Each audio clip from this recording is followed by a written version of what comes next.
Hey everyone, how's it going? SW Gaming here, and I hope that everyone has been having a great day so far. Now, today's video is going to be somewhat controversial, and honestly, I'm perfectly okay with that. I've been thinking about this topic for a while now in terms of what I wanted to address with this update and how to properly deliver this information in the best way possible.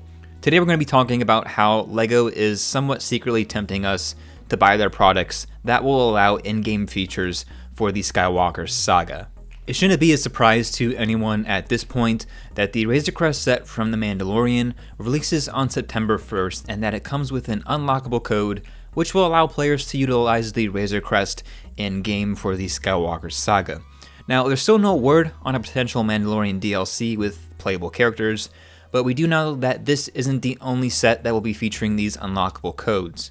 To be quite honest, I'm surprised that LEGO has taken this route because as of now, the only way to get the Razor Crest in-game is with that code, so I'm fairly disappointed for others, including myself, that want to unlock every collectible in the game.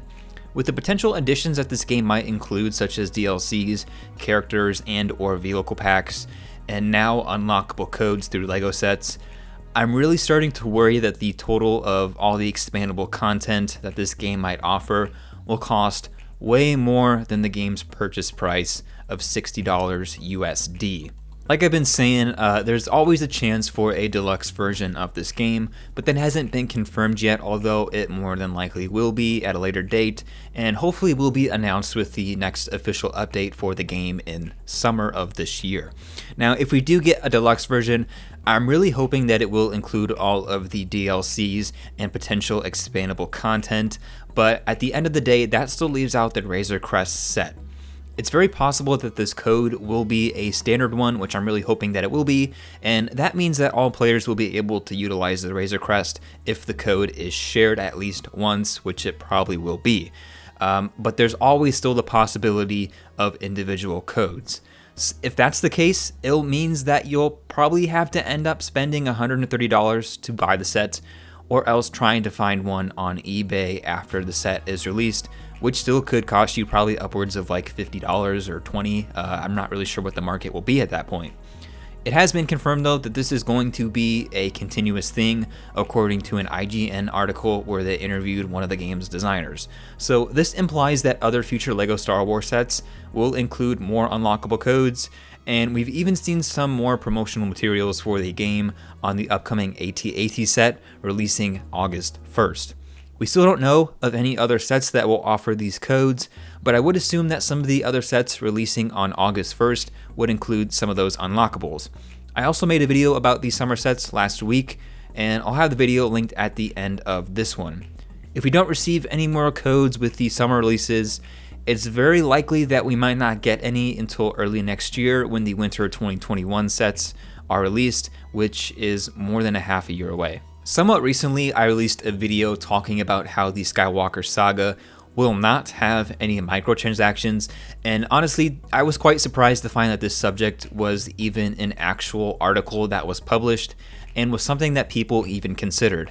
LEGO games have never used a pay-to-win system, but a play-to-win system.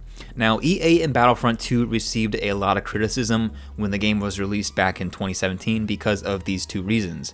The first being was that it was extremely difficult to gain enough credits to unlock desirable characters and weapons, but most importantly, some people saw it as a gateway for children to begin a gambling addiction. Now, that's why microtransactions have such a bad image for the most part, but more importantly, it really comes down to the fact that you shouldn't need to pay extra for parts of a game that should be included.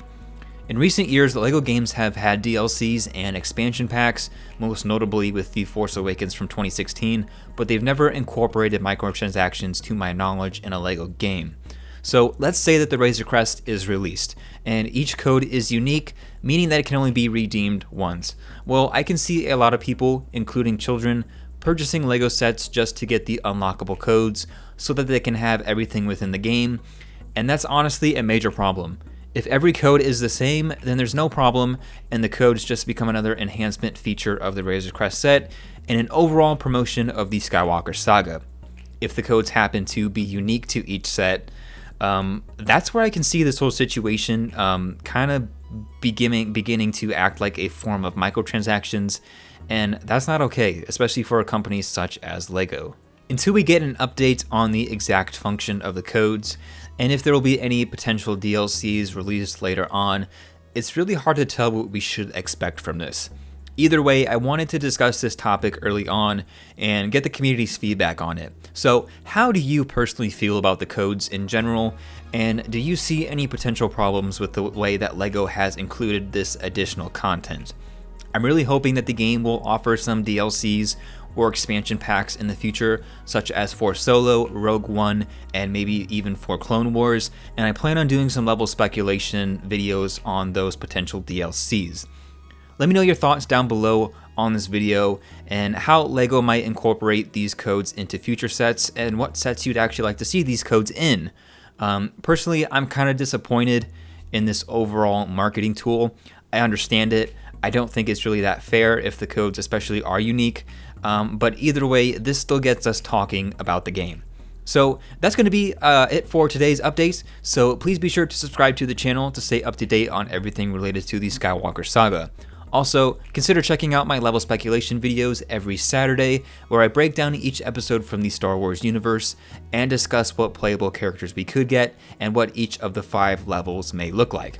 This Saturday, May 23rd, is going to look at the highly controversial film Episode 8, The Last Jedi, so I highly recommend checking that out. As always, thanks for watching, and I'll see you in the next update.